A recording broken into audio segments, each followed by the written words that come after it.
പുലികൾ പക്കി പരുന്തുകൾ കടലാനകൾ കാട്ടുരുവങ്ങൾ എടോ ഞാൻ കടയിൽ പോയി ഒരു ക്വാർട്ടർ മന്തി ചോദിച്ചപ്പോ തന്നെ വിളിക്കാൻ പറഞ്ഞടോ.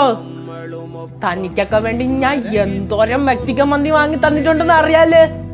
ഇപ്പൊ ഞാൻ ഒരു ക്വാർട്ടർ അൽഫാം മന്തിക്ക് വേണ്ടി വിളിച്ചപ്പോ തനിക്കൊന്ന് കോൾ എടുക്കാൻ വയ്യ. എടുക്കണ്ടോ? എടുക്കണ്ട. തന്റെ പൈസ ഉണ്ടാ എനിക്കൊരു ക്വാർട്ടർ അൽഫാം മന്തി വാങ്ങി തരാൻ? ഇത് 50 രൂപ ഉണ്ട്.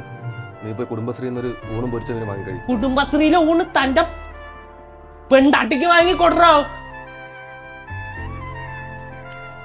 ഈ കേരളത്തില് ഇത്രയും മന്തിക്കട തുറന്നു വെച്ചിരിക്കണത് എന്നെ പോലുള്ള മന്തി കൊതിയന്മാർക്ക് വേണ്ടിയാണ്.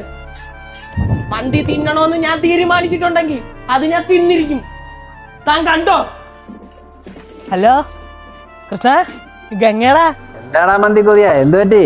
വെറുതെ വിളിക്കണോന്ന് തോന്നി അങ്ങനെ വിളിച്ചാടാ. ചുമ്മാ വിളിച്ച. പണി പാളിയ പോലെ തോന്നണ്ടാ കൃഷ്ണ. മന്തിക്കൊക്കെ വില കൂട്ടി അവന്മാര്. 40 രൂപ വരുന്ന പെപ്സി ഇപ്പൊ 50 രൂപ ആക്കിയടാ. എന്തെങ്കിലും വകുപ്പുണ്ടാ? ഒരു ക്വാർട്ടർ മന്തി വാങ്ങിത്തരേ. എന്റെ ഉണ്ടായിരുന്ന പൈസക്ക് ഞാൻ ഇപ്പൊ ഒരു ക്വാർട്ടർ ജല്ലിക്കെട്ട് വാങ്ങി തട്ടിയതേ ഉള്ളൂടാ. ഇല്ല കുഴപ്പമില്ല. ശരിടാ.